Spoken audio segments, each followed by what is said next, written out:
Em nome de nosso Senhor Jesus Cristo. Amém.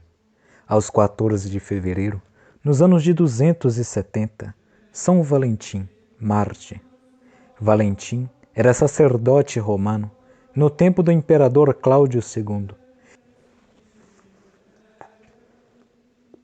Embora este monarca não perseguisse abertamente a religião cristã, muitos cristãos sofreram martírio pelas exigências de certos governadores a quem Cláudio deixava toda a liberdade de agir. Assim, aconteceu com Valentim. Acusado do crime de ser cristão e sacerdote, foi levado à presença do imperador. A franqueza que o servo de Cristo se defendeu agradou a Cláudio, que com muito interesse lhe ouviu as exposições da doutrina cristã. Entretanto, Valentim permaneceu sobre as ordens do governador Calpurnio, o qual o entregou ao juiz Astério. Este, propondo-se convencer a Valentim da futilidade da religião cristã, levou-o para sua própria casa. Logo ao entrar na residência do magistrado, Valentim se pôs de joelhos e pediu a Deus que desse aos habitantes daquela casa o conhecimento da luz verdadeira. Astério, ouvindo o santo falar em luz, não compreendeu o sentido em que empregava esse termo e disse-lhe: tenho aqui em casa uma menina, filha adotiva minha, que há 2 anos está privada da vista. Se, como dizes, teu Deus é um Deus da luz, invoca-o para que ela veja. Se isto acontecer, eu me curvarei diante do teu Deus. Valentim impôs as mãos à menina e pronunciou as seguintes palavras: Senhor Jesus Cristo, Deus verdadeiro e verdadeira luz, dai à vossa serva a luz dos olhos. A oração do santo foi ouvida. A menina recuperou a vista imediatamente. Abriram-se também os olhos de Astério. Este se converteu e com ele 40 pessoas receberam o batismo das mãos de Valentim. Poucos dias depois, o Papa Calixto administrou-lhes o sacramento da confirmação. Astério, que tinha sob sua guarda outros cristãos, deu-lhes a todos a liberdade. O imperador Cláudio, tendo conhecimento da conversão de Astério ao cristianismo, citou-o perante o tribunal como a Valentim e todos os outros que tinham sido batizados naquela ocasião.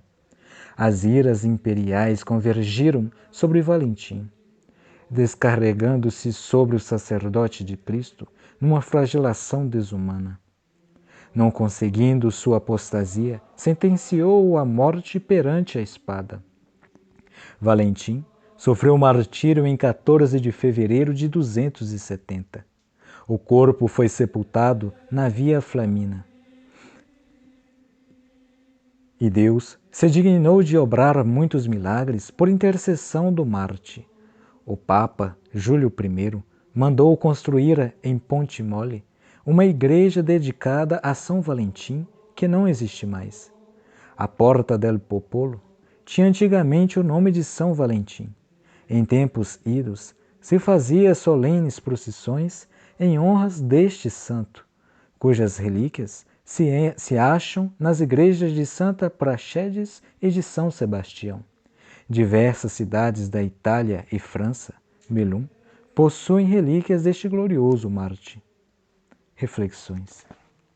São Valentim confessou perante o júri o nome de Jesus Cristo e proferiu morrer a negar a fé. Tinha a convicção de que sem Jesus não há salvação. Vivemos num tempo em que se verifica a palavra de São Paulo. Tempos virão em que os homens não mais suportarão a sã doutrina. Conforme os caprichos, procurarão outros mestres que lhes agradem aos ouvidos.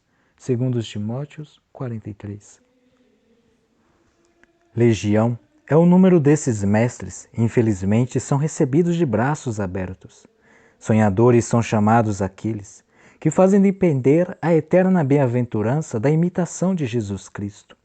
Deus, dizem esses falsos mestres, é muito bom, é caridade. Indiferente lhe é quem em religião e de que modo o homem o adore. Todos, sem exceção alguma, tem direito à eterna glória.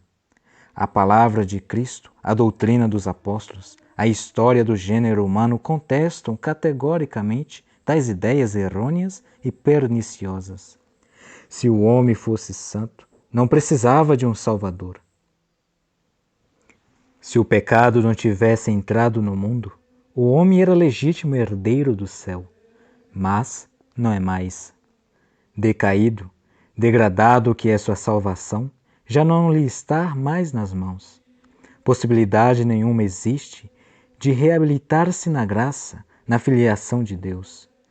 A intervenção de Cristo foi absolutamente necessária para restabelecer a paz entre Deus e o homem. A vinda de Cristo, sua vida e morte, são as provas mais patentes da necessidade da obra da redenção. Só nele há salvação, e todos que querem aspirar ao céu devem adorá-lo e dirigir-se a ele, nele crer e o seguir. Quem não crer, diz Cristo, já está julgado, porque não crer no Filho de Deus. João 3,18. A vida eterna é esta, que vos reconheçam como Deus único e aqueles que enviastes a Jesus Cristo. João 17,3. Se eu não tivesse vindo, e não lhes tivesse falado, e não tivesses feito milagres que ninguém antes de mim fez, não teriam pecado nenhum. Mas agora, como me rejeitaram, seu pecado não tem desculpa. João 15,22. Ai de ti, Corazim! Ai de ti, Betsaida!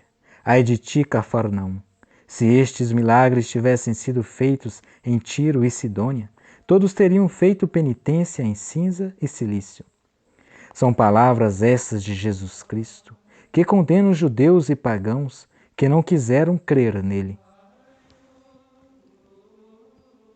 E para nós, seria coisa de pouca ou nenhuma importância crermos ou não em Cristo nosso Senhor?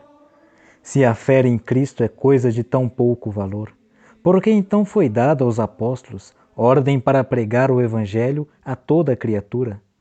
Porque os apóstolos excluem positivamente da salvação todos que não querem crer em Jesus? Porque milhares de mártires não hesitaram em dar o sangue, a vida, por amor de Jesus Cristo?